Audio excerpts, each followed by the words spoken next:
کئی جوان ہیں پوچھتے ہیں، سینسیٹیو موضوع ہے، لیکن میں نے تھوڑا اشارہ کیا تھا کہ مولانا زنجیر زنی کا ماتم، آگ کا ماتم، یہ پہلے تو ہم کرتے تھے، منع نہیں تھا، ابھی اچانک منع کیوں ہو گیا؟ ہاں؟ ہمیشہ یاد رکھو، ایک ہے ایکٹ، عمل۔ عمل کس لیے کرتے ہیں؟ تاکہ عزاداری کو کیا ملے؟ فروغ ملے۔ میں کوئی بھی عمل کروں گا امام حسین کے لیے، میں اس عمل کی پرستش میں نہیں جاؤں گا۔ میرا مقصد ہے یہ عمل کروں، یہ ایکٹ کروں، اور اس ایکٹ کے نتیجے میں کیا ہو؟ عزا امام حسین کو کیا ملے؟ فروغ ملے، عزا امام حسین کو ترقی ملے۔ لیکن اگر میں کوئی ایسا کام کروں جس میں عزاداری امام حسین پہ انگلی اٹھائی جائے، جس کام سے میری توہین کی جائے، اس کام کو اہل بیت کا منع کرو۔ کیوں؟ کیونکہ جس سے عزا کو فائدہ ہوگا وہ تم کرو گے، جس سے عزا کو نقصان ہوگا وہ تم روکو گے۔ اب پچھلے زمانوں میں ٹی وی میڈیا کچھ بھی نہیں تھا۔ ایک گاؤں ہے جہاں پہ مثلاً 20 گھر شیعوں کے ہیں، یہ کامن ہے، پورے سندھ میں آپ چلے جائیں، کہتے ہیں عاشورہ کے دن ایسا لگتا ہے پورا شہر شیعہ ہے، حالانکہ 400 شیعہ ہوتے ہیں، باقی سارے کیا ہوتے ہیں؟ غیر شیعہ ہوتے ہیں۔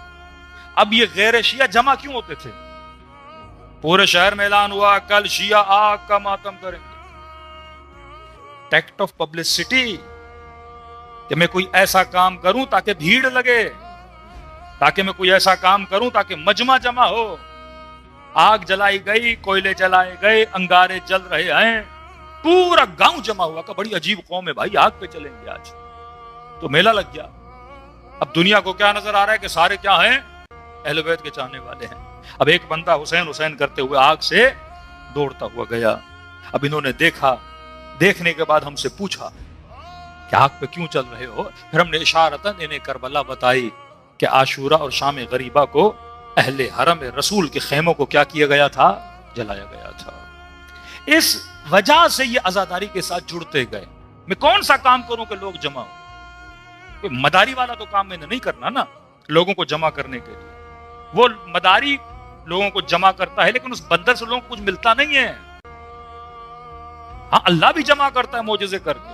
حضرت عیسیٰ نے عصا پھینکی، اژدہا بن گیا۔ فرمایا جتنے ساحر تھے عیسیٰ کے قدموں میں گر گئے۔ کہا آمنا برب موسیٰ، ہم رب موسیٰ پہ ایمان لاتے ہیں۔ کہا کیوں؟ کہ آج ہم نے آنکھوں سے دیکھا ہے۔ اس نے کیا کیا ہے؟ کوئی ایسا کام کیا ہے، شق القمر کرنا، یہ معجزات اہل بیت، کبھی چشمہ جاری کر دینا۔ تو ہم نے بھی لوگوں کو جمع کرنا تھا، تو ہم نے کبھی آگ کا ماتم۔ اب آپ سوچئے ایک شہر میں اعلان ہو کہ بھائی کل 200 لوگ اپنی پیٹھ پہ چھریاں ماریں گے یا سر پہ خیمے ماریں گے اور خون نکلے گا، تو کریوسٹی پیدا ہوگی نا، تو دیکھیں تو صحیح یہ کیسے لوگ ہیں جو اپنا خون نکال رہے ہیں۔ تو اس سے مکتب کی کیا ہو رہی تھی؟ ترویج ہو رہی تھی، مکتب بڑھ رہا تھا۔ پھر مراجع نے محسوس کیا کوئی ایسا زمانہ آیا ہمارے کئی ایکٹ کو لوگ ہمارے خلاف کیا کرنے لگے؟ استعمال کرنے لگے۔ مطلب شیعت کی جو پہچان تھی وہ کوئی اور چیز بنتی گئی۔ آپ کی جو چھاپ تھی، شیعہ وہ جو ایثار کرے، شیعہ وہ جو خیرات کرے، شیعہ وہ جو سبیلیں پلائے، شیعہ وہ جو کھانے کھلائے، شیعہ وہ جو خدمت کرے۔ آج پاکستان کا کوئی بھی مسلمان اسے پوچھو آپ شیعہ سے دشمنی کر کیوں رہے ہو؟ واقعاً ہم نے اپنی پرسنل زندگی میں ایسے ایسے دشمن بنائے ہوئے ہیں جن کا ہم سے کوئی لینا دینا ہی نہیں ہے۔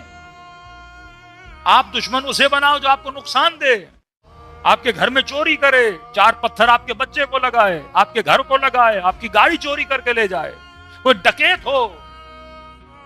جو بندہ آپ کو نقصان دے ہی نہیں رہا اس سے کیسی دشمنی؟ جو سبیلے لگا کے پانی پلائے، جو لنگر کھلائے، جو کنڈوں میں صبح بلا بلا کے تمہیں حلوے کھلائے۔ دنیا کی کون سی قوم ہے جتنا کھلاتی ہو؟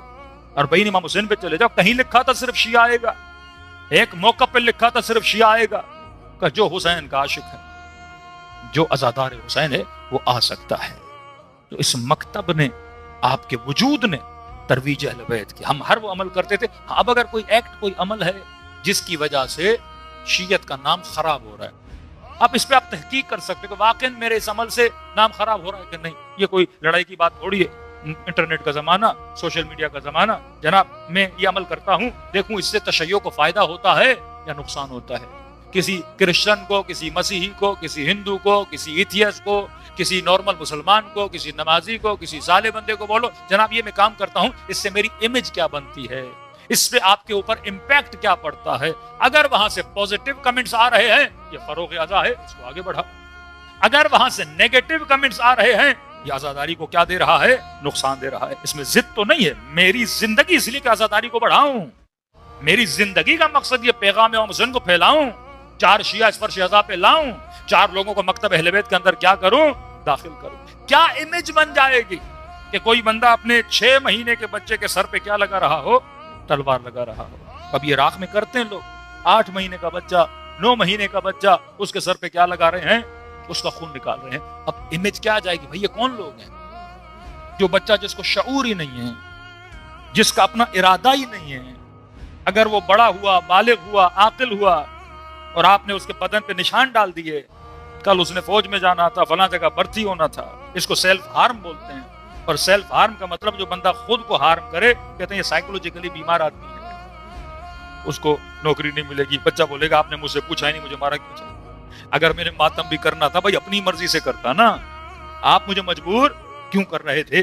کبھی کبھی مجھے سوچنا چاہیے میرا کوئی ایسا عمل جس سے کسے نقصان ہو, مجھے نہیں ہو رہا, لیکن ازا امام حسین کو نقصان نہیں ہونا چاہیے. میں ہر وہ کام کروں جس سے کس سے فائدہ ہو, عزاداری امام حسین علیہ الصلوۃ والسلام کو فائدہ ہو. وہ ماتم ہو, وہ جلوس ہو, وہ نظر ہو, وہ نیاز ہو, وہ ذوالجناح ہو, وہ کوئی بھی شبیہ نکالتا ہوں اسے اس طرح سے لوجیکل بناؤں جس کے اندر اٹریکشن بھی پیدا ہو اور دنیا اس کی طرف کھنچتی ہوئی بھی جائے, جس کے ساتھ میں پوزیٹو پیغام بھی لوگوں کو دوں. جیسے لوگ یورپ وغیرہ میں جاتے ہیں, وہاں پہ امام حسین کیسے پہچنوائے؟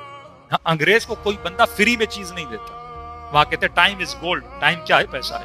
وہاں آور کے حساب سے لوگ کماتے ہیں, یہاں مہینے کے حساب سے ہے اور گھنٹے کے حساب سے. 1 گھنٹہ کام کرو 12 پاؤنڈ ملیں گے, 1 گھنٹہ کام کرو $20 ملیں گے. اب بندہ گھنٹے کیلکولیٹ